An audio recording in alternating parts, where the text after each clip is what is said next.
तो हम आज पढ़ेंगे बिहार 12th क्लास का ये समरी है। और समरी है जो स्नेक, जिसमें हम सबको कुछ चीज़ें इसके बारे में पता भी होंगी कि जैसे कि गर्मी की बहुत गर्मी होती है उस दिन, और एक व्यक्ति होता है, यानी कि व्यक्ति वही जो इस लेसन का जो पोएट है, ऑथर है जो। तो चलिए हम देखते हैं, कुछ डायरेक्ट समरी पे चलते हैं, समझते हैं इसको।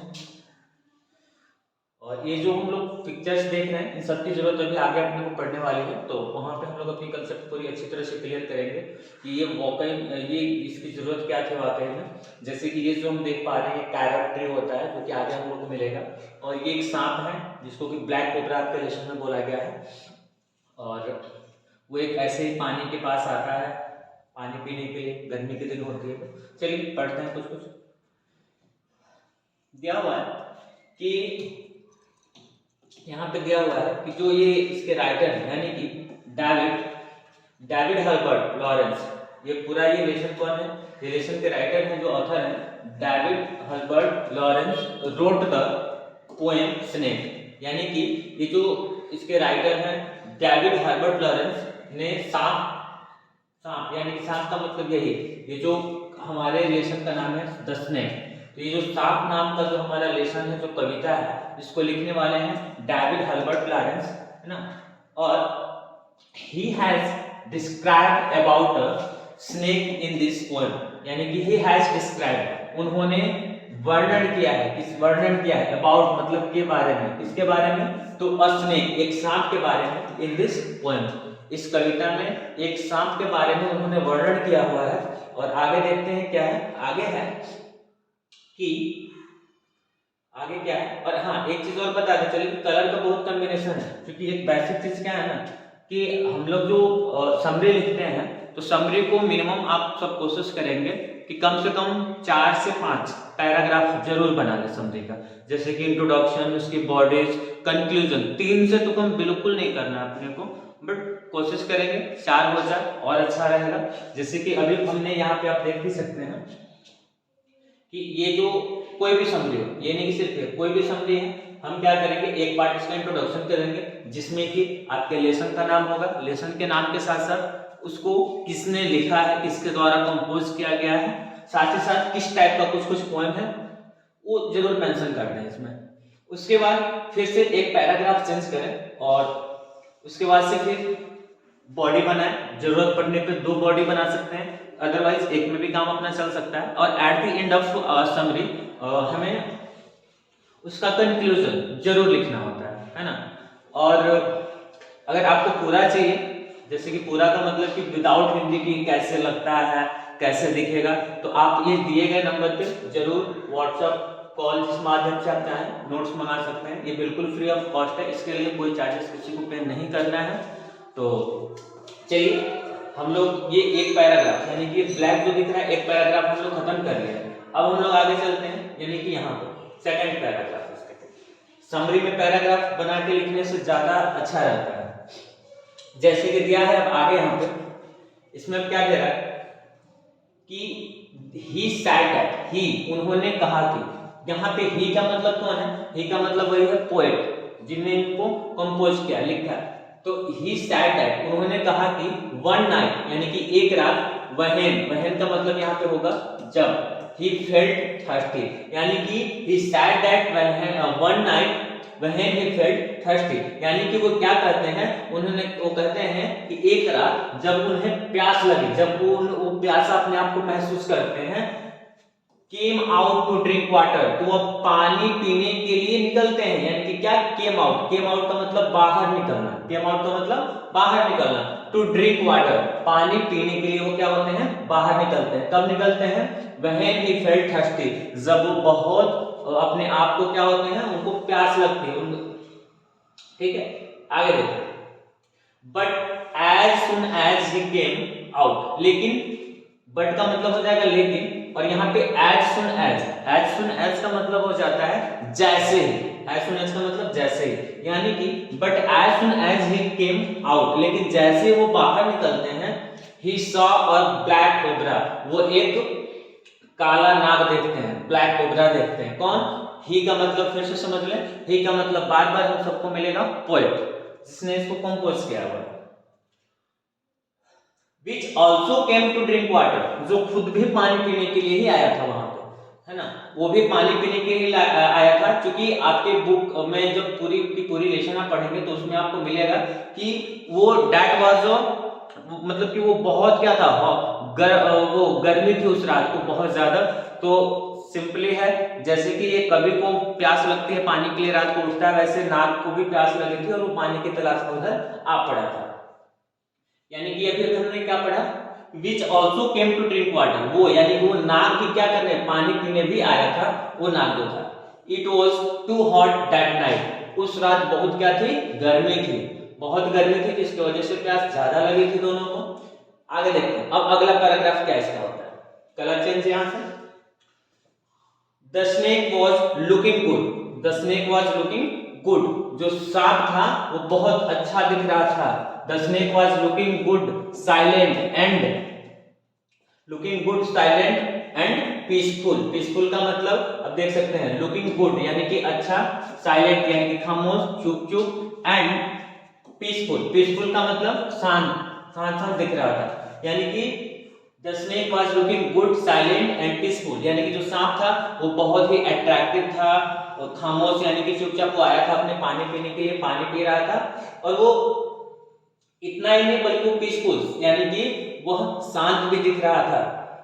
It came out from a carob tree, अभी ऊपर हमने जो फोटो देखा था कैरब ट्री, तो वही लिखा है कि it came out from a carob tree, और वो कहां से आता है, वह कैरब ट्री से आता है। अब सवाल है कि कैरब ट्री होता क्या है, तो कैरब ट्री क्या है, यहाँ पे देखिए ग्रीन कलर से इसका एक्सप्लेनेशन दिया गया है कैरब ट्री का। कैरब क्या है, एक फूल वाला सदाबहार पेड़ या झाड़ी है ना। तो चलिए थोड़ा सा लगेगा, हम देख लेते हैं, ये रहा कैरब ट्री, है ना, ये कैरब ट्री है और यहीं से आया हुआ था वो सांप, कैरब ट्री से। तो कैरब ट्री क्या है, एक फूल वाला सदाबहार पेड़, या इसको हमने क्या और हम क्या बोलते हैं, झाड़ी भी हम लोग बोलते हैं। ओनली टू ड्रिंक वाटर, और वो सिर्फ क्या करने आया था, पानी पीने आया था। ओनली टू ड्रिंक वाटर यानी कि वो सिर्फ पानी पीने के पर्पज से आया था, किसी को ठेस पहुंचाने नहीं आया था। To see its politeness the poet didn't fear at first, to see its politeness यानी कि उसकी शिष्टता को देख करके the poet didn't fear at first, जो कवि था वो शुरू में तो बिल्कुल नहीं घबराया, उसे बिल्कुल डर नहीं लगा, किसको, कवि को। कब, जब उसने पहली बार सांप को देखा।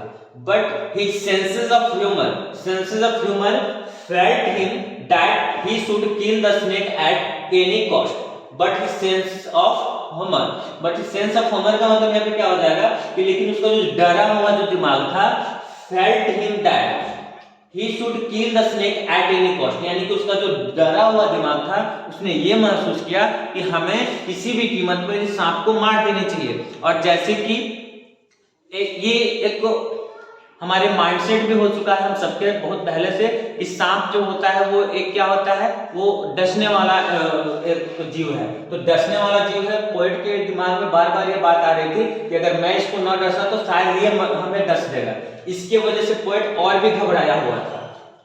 But the snake was too peaceful to hit, लेकिन the snake was too peaceful to hit, लेकिन सांप इतना शांत था कि उसको कोई मार ही नहीं सकता था, क्योंकि उसको सांप को किसी से मतलब ही नहीं थी, वो तो बेचारा बस पानी पीने तक ही आया था।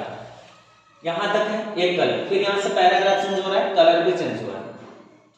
आफ्टर सम टाइम, कुछ समय बाद, the poet decided to hit the snake, कुछ समय बाद द पोएट डिसाइडेड, कवि ने क्या फैसला किया, टू हिट द स्नेक, सांप को मारने का उसने क्या किया, एक फैसला किया, एक निश्चय किया कि हम सांप को मारेंगे, क्योंकि उसको ये नॉलेज थी कवि को कि सांप डस सकता है, इसकी वजह से। He went to pick up a stick to hit the snake. He went to pick up a stick to hit the snake. और वो क्या किया, He went, वह गया, to pick up a stick, एक छड़ी को लाने, to hit the snake, सांप को मारने के लिए, एक छड़ी लाने के लिए वो जाता है, पोएट जाता है। आगे, He hit the snake speedily, और उसने तेजी से सांप को मारा, and the snake felt pen.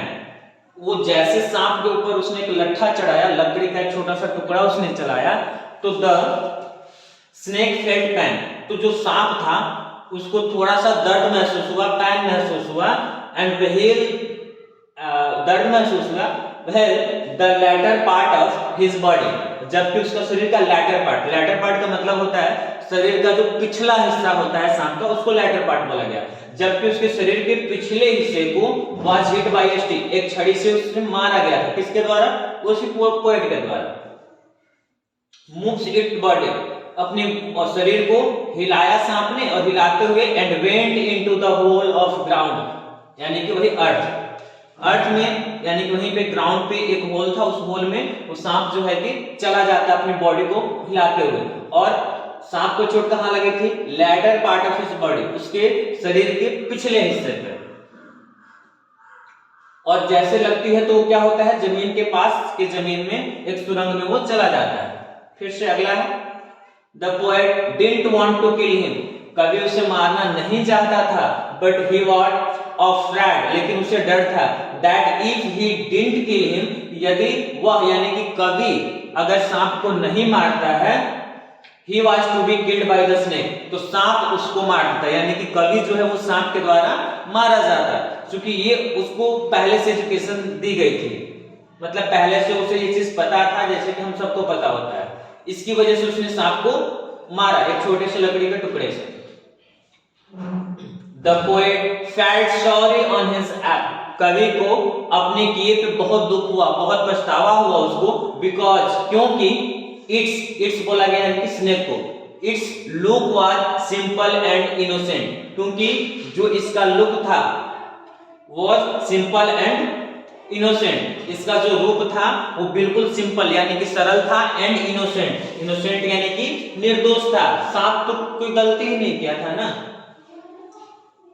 Eight last the poet thinks that, कवि सोचता है, क्या सोचता है?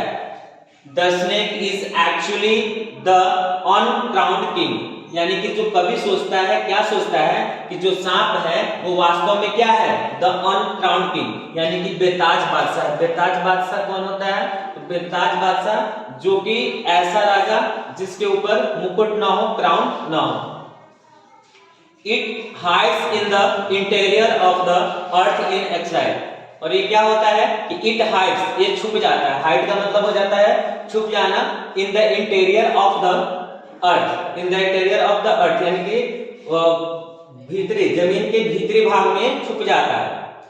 यहाँ पे एक वर्ड अपने को मिलेगा एक्साइल, एक्साइल का मतलब अभी हम नीचे पहुंचेंगे तो वहां पे इसका अर्थ अच्छी तरह से समझेंगे हम। फिर आगे देता है the poet missed a chance to crown and honour the king, जो पोएट होता है यानी कवि होता है वो एक अपना चांस गंवा देता है, खो देता है, टू क्राउन यानी कि ताज पहनाने के लिए, एंड ऑनर द किंग, और उस राजा को ताज पहनाने का, सम्मान करने का ये चांस खो देता है। एक्साइल का मतलब होता है निर्वासन, ठीक है ना, यानी कि दिया है अर्थ इन एक्साइल यानी कि निर्वासन का राजा। फिर आगे दे रहा है कि so he wanted to see him again, और इसलिए कवि उसकी प्रतीक्षा करता है कि वो सांप फिर से दोबारा आए ताकि वो उसको रिस्पेक्ट कर सके और उससे माफी मांग सके। यहाँ पे एक थोड़ा सा मतलब है अपने लिए, एक्साइल जो हम लोगों ने वहां पे देखा था अभी ऊपर, एक्साइल EXCILE, एक्साइल, एक्साइल का मतलब होता है निर्वासन, यानी कि किसी के घर, यानी कि घर का इन सेंस यहाँ पे क्या क्या हो सकता है? शहर, राज्य या तो फिर देश, यानी कि किसी घर से दूर हो जाना, अलग हो जाना, या तो वापसी के लिए अनुमति से इनकार कर दिया गया हो जिस चीज को, वो निर्वासन कहलाएगा।